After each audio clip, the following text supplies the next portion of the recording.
Bagaimana jika sebuah percobaan ilmiah yang awalnya hanya sekadar teori di papan tulis berakhir menjadi senjata paling mematikan dalam sejarah manusia? Inilah kisah J. Robert Oppenheimer, ilmuwan jenius yang membuat dunia tak pernah sama lagi.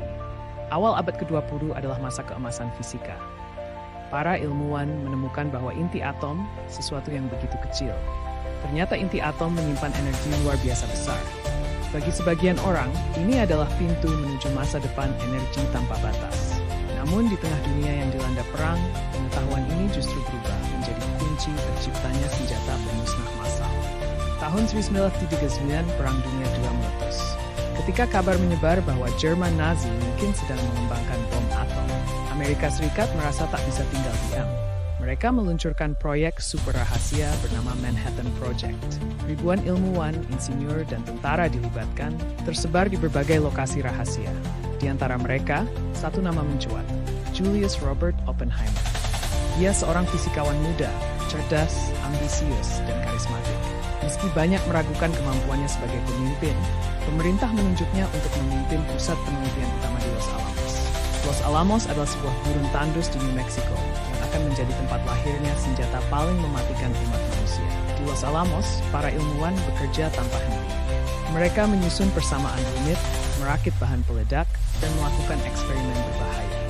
Tekanan politik dan militer membuat semua bergerak cepat.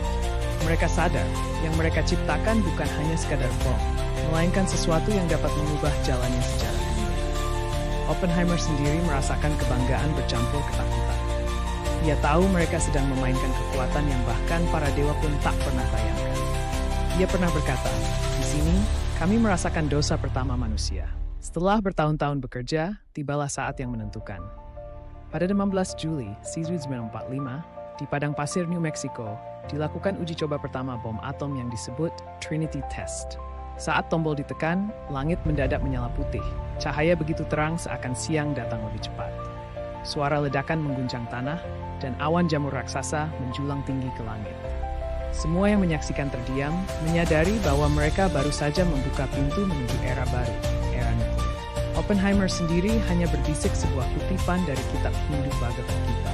"Kini aku menjadi kematian, penghancur dunia." Beberapa minggu kemudian, hasil kerja itu benar-benar digunakan dalam perang. Bom atom dijatuhkan di Hiroshima dan Nagasaki, Jepang. Dalam hitungan detik, kedua kota itu luluh lantak. Lebih dari 200.000 nyawa hilang, kebanyakan warga sipil. Perang Dunia II memang berakhir dengan kekalahan Jepang. Namun kemenangan itu dibayar dengan harga yang sangat mahal. Dunia pun terbelah antara rasa lega dan ngeri. Oppenheimer pada awalnya dielu-elukan sebagai pahlawan yang membantu mengakhiri perang. Namun di balik sorotan, ia dihantui rasa bersalah yang tak bisa hilang. Ia menyadari mereka bukan hanya menciptakan senjata, tetapi juga membuka kemungkinan kiamat buatan manusia.